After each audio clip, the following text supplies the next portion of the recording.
Paano umusbong ang mga multi-company? Ang mga multi-companies ay umusbong dahil sa globalisasyon at sa paglago ng pandaigdigang kalakalan.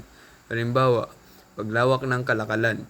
Noong nagsimulang buksan ng mga bansa ang kanilang merkado, nakita ng malaking kumpanya ang oportunidad na magbenta at magtayo ng negosyo sa iba't ibang lugar. Ikalawa, pag-unlad ng transportasyon at komunikasyon. Dahil sa eroplano, barko, internet at telepono, naging madali ang pagkikipag-ugnayan at pagdadala ng produkto mula sa isang bansa papunta sa isa.